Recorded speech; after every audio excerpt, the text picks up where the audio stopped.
प्रथम गोलमेज सम्मेलन 1930।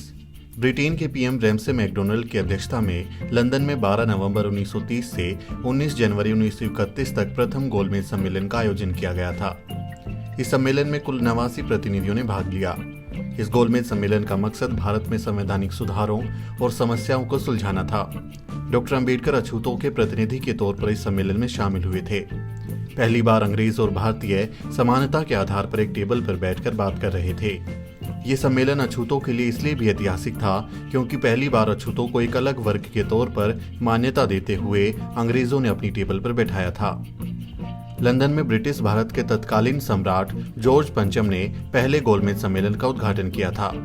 इस गोलमेज सम्मेलन में दलितों की स्थिति पर बात करते हुए डॉक्टर अंबेडकर ने कहा, मैं जिन अछूतों के प्रतिनिधि की हैसियत से यहाँ खड़ा हूँ, उनकी जनसंख्या भारत की जनसंख्या का 5वां भाग है, यानी इंग्लैंड या फ्रांस की जनसंख्या के बराबर।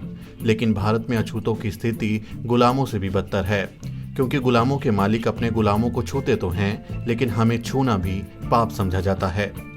ब्रिटिश राज्य से पहले हम अस्पृश्यता के कारण घृणित अवस्था में थे।